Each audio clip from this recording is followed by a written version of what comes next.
गुप्त मीटिंग चल रही थी। परमात्मा वहाँ पहुँच गए एक साधु रूप में, और वहाँ गेट के ऊपर खड़ा था गेट कीपर पहरेदार। उससे जाकर कहा कि भाई मुझे राजा रावण से मिलना है, मेरा संदेशा भिजवा दो, मैं उससे मिलना चाहता हूँ।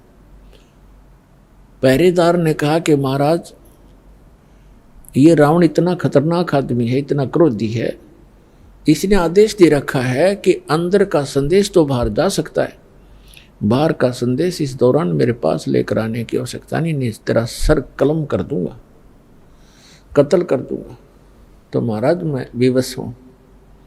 अब उस समय संतों से भी डर लगता था, क्योंकि वो कोई वचन कुवचन बोल देते थे जो हानि कर देता था। तो परमात्मा समझ गए कि इसके बस की बात नहीं, अपनी व्यवस्था ये सही जाहिर कर रहा है। तो परमात्मा वहाँ अंतर ध्यान हुए और रावण के दरबार के अंदर प्रकट हो गए, जहाँ पर लाखों आदमी बैठे हों। तो वो कितना बड़ा महल होगा, इतना लंबा, बीच में गेट, ऊपर ऊंची स्टेज के ऊपर बीच में गैलरी, स्टेज पर बैठा रावण।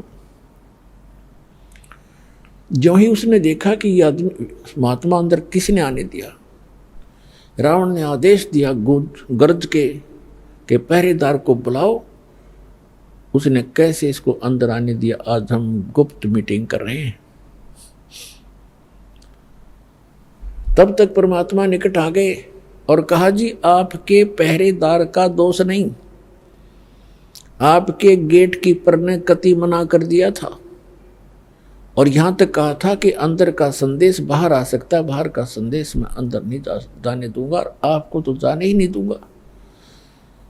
तो रावण ने पूछा कि तू आया कैसे, फिर जबरदस्ती आया कि नहीं? उसको पता ही नहीं मैं कैसे आया। तो परमात्मा एकदम अदृश्य हो गए, अंतर ध्यान हो गए, और फिर तुरंत वहीं प्रकट हो गए।